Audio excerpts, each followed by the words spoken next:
Mrs. Vonderau, for several decades now, you have been able to perceive spirit beings and communicate with them.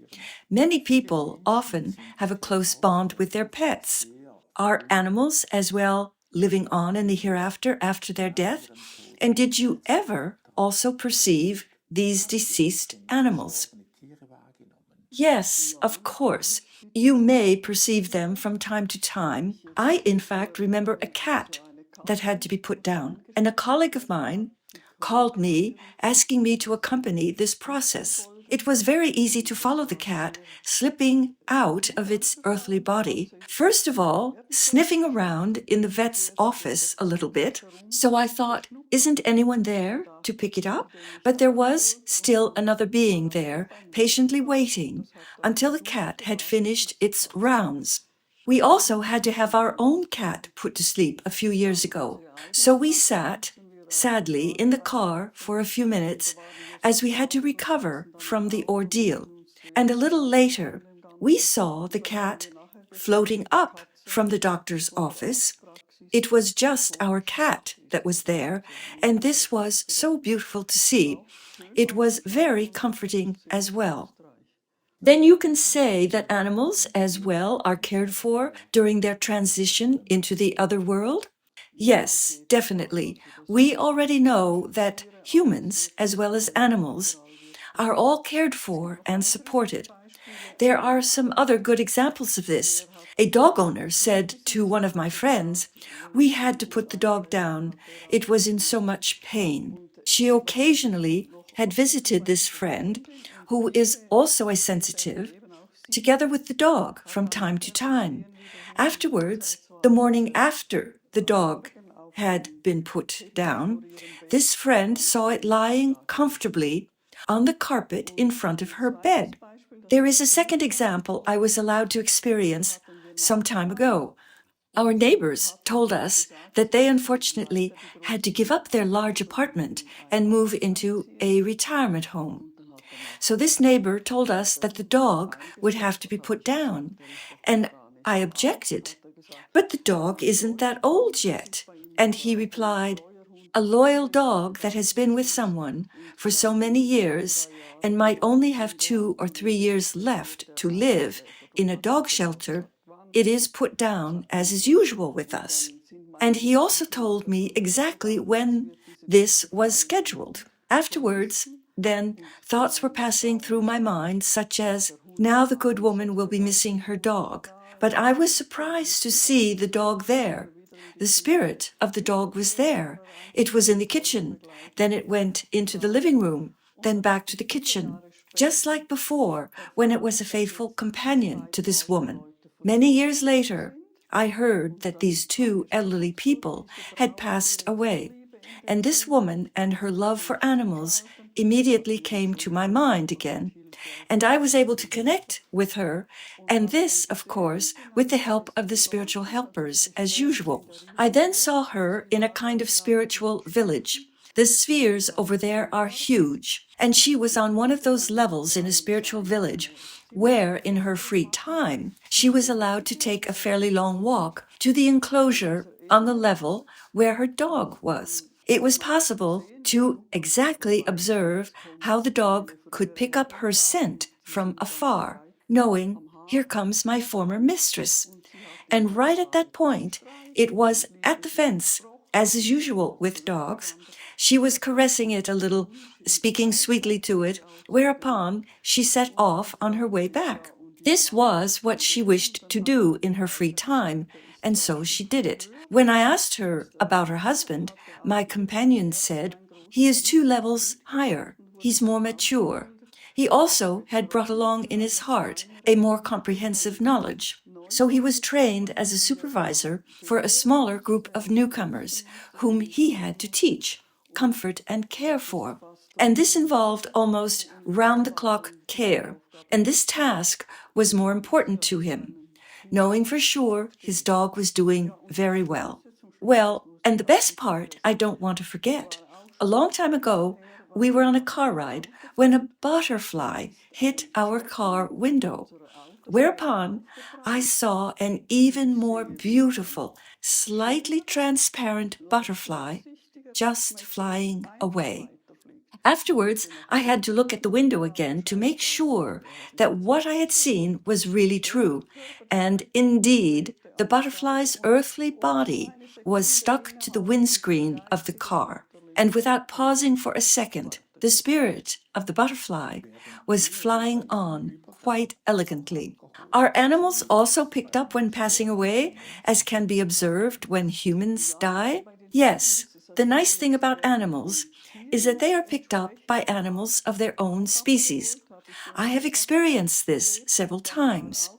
I recently had another experience when a child told me on the phone that his guinea pig had just died. And since this moved me as well, I tuned into this level, and then I saw there were other guinea pigs leading the so-called dead guinea pig out of this same child's room. They then moved somewhere in their own amusing way, and I watched the whole thing, wondering, where are they going? Outside the residential area, there was a pond where we often walked, and above this pond, there was a large ethereal plain. There were kind of small wooden boxes with one side open, where various deceased pets were housed. Maybe it was a rescue center or an intermediate level, I don't know. But there were also helpers present who were easily recognizable as being responsible for the animals. They were wearing overalls and a kind of headscarf with a wide band around their hair to protect it. You could see their beautiful faces with beautiful eyes and eyelashes, but their hair was all well wrapped up, since these helpers are supposed to work in the animal realm. A few other things were still explained to me. For example, in the case that a plane had got too crowded, a large group of them is then taken into another, differing sphere that they are also adapted to initially. However, all of them go to this intermediate plane. There are not only pets, but also livestock animals on the farms, as well as all the other creatures in nature. Will they too live on? And just where do they go? Yes, of course, they all live on. And in general, that is how creation works. Even a plant will live on. When we have to drive on a highway from here, we have to pass a meat factory. And I always used to say, I'll never go in there. I never want to see anything of that. But as you say, I think people should be informed about this issue as well. So I took my courage in hand and went there. And this is what I was concentrating on when I was there. I didn't look where the animals arrived, but somewhere during this long journey through this large meat factory, I saw the animals coming out through a wall. Well, a wall isn't really a wall from a spiritual perspective. Whereupon these animals encountered beings also wearing similar headscarves with a wide band around their hair to protect it, and these beings were guiding the animals so they would know where to go. Furthermore, there was a kind of glass container there. Glass container probably is not quite the right term for it. In any case, there were very specific containers into which these animals were guided. The animals went in there, lay down, possibly still under some kind of anesthesia. There was plenty of air inside these containers, and in case that one of these containers was full up, it was closed. What I would like to mention in particular is that when the animals were coming out of the building through this wall, they were neither disturbed, nor shocked, nor anything like that. But they had probably been given some medication beforehand. I was shown something like that, so they could endure it all calmly. Afterwards, they came out as if the farmer had opened the stable gate for them in the morning. The one was somewhat frisky, another was just relaxed. That's just the way they were coming out. Whereupon they were guided into this container. And when there were 4 containers there, they, I don't know how to describe it, were somehow moved away, floated away, as if on an invisible road. You see, there are always helpers there to look after them. And these helpers are just starting out. They are just beginning. And the animals have all been put under a kind of anesthesia. And in this state of being, they just go where they are directed. I once read an interesting lecture about a farmer who died, and when he realized that life goes on, he thought, oh, now I'm going to get in trouble. I don't know, maybe purgatory or something like that. He was then taken to a huge meadow where there were lots and lots of animals, and this was where he spent his time. And it was only toward the end of this experience that he realized, I see, I was sent there in order to reflect on my life. As a farmer, he had relevant prior knowledge of how to treat these animals lovingly, and then new animals kept arriving, and others were led away. And in this way, he gained his first impressions about the hereafter, and consequently, he reflected on his life, on his own initiative, on what was good and what was less good. There is the widespread belief that there cannot be enough space in the hereafter for all the deceased humans and animals. What is your opinion on this? The earth is so small when you look at the night sky, and here I see the near-earth spheres, and further up, there are even more spheres. I have seen spheres above all the lakes and above the seas, so there is enough space, and the higher up you go, the more space there is. No, there is no lack of space, and you also have to keep in mind that this also involves enormous individual care. Hence the angels, the staff of God and Jesus Christ are present everywhere, constantly looking into each individual sphere. And it occurs to me just now that we are in ascension. We are families in spirit. Everything has been planned and is in ascension. And there is really enough space available. And there is as well plenty of work to do. You are right. They probably have a lot of work with us. So it is the deceased people as well that are assigned these tasks. For example, caring for animals and so on. That's right. We call them helpers in the fronts, in technical terms, and all of them are beings who were once human beings. It is those who are able to tolerate the near-earth vibrations that are active there. Well, in the spiritual world, everyone has a task, and there is enough personnel over there for all those tasks. And in view of the population incarnated on Earth, we are, in general, assuming that this would be an unimaginable high number. But taking into account the whole of creation, this is not really that much. Most people believe that conception is the beginning not only of the earthly body, but also of the spirit. What about animals? Well, as I was thinking about it, a beautiful image of a mother rabbit that had been shown to me came to mind. The mother rabbit was about to give birth, and when the time had come, the whole rabbit hutch was bathed in a special light, and the mother rabbit was, as is common, bathed in dense blue energy. And if you wanted to, you could have counted how many babies she had in her belly. Finally, the little bunnies came out of the belly, and simultaneously, I cannot say exactly whether it was before or after, the little bunny spirit was incarnated. And after some time had passed, the next one was born in the same way, and it all was wonderful to see. You also could see very clearly when a tender little soul was inside the body. You can see this from the energy then vibrating in a different color. Then you can just simply see that life has returned. That's quite obvious then.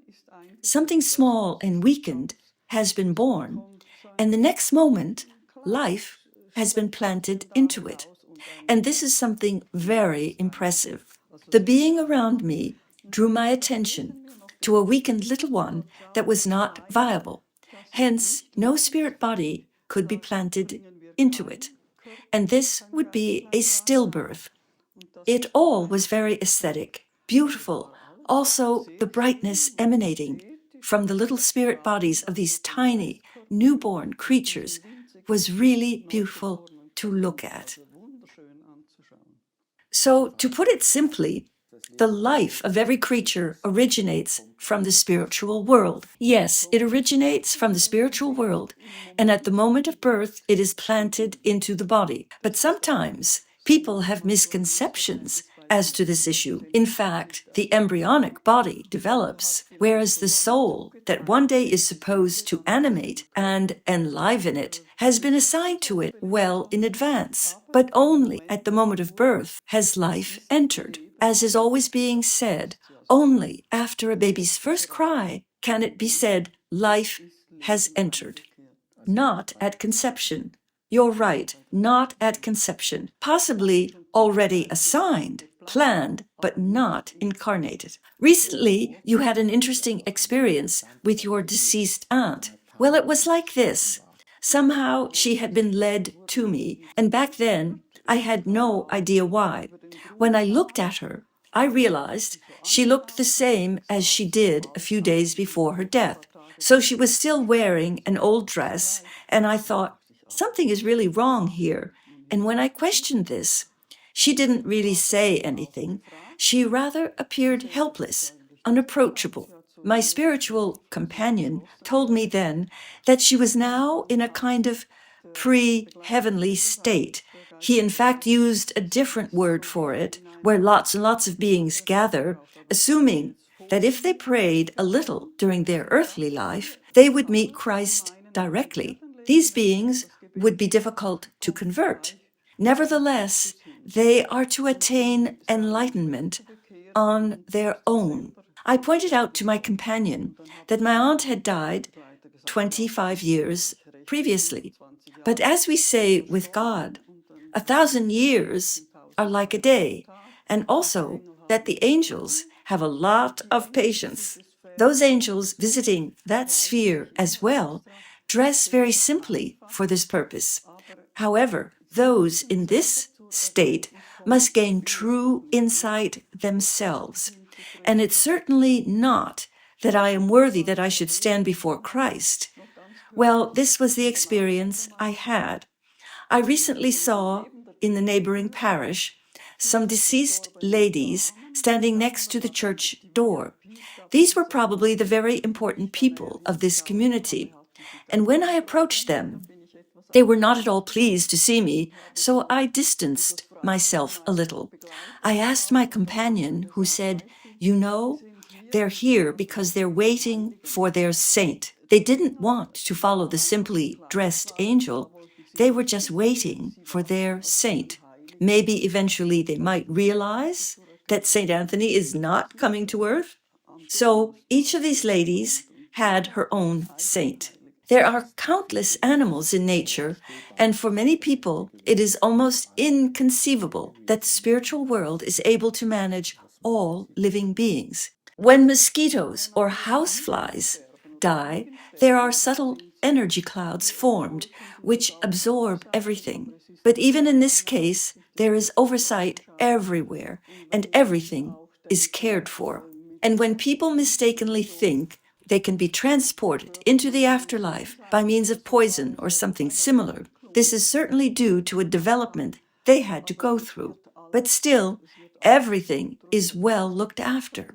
Also, things that happen collectively.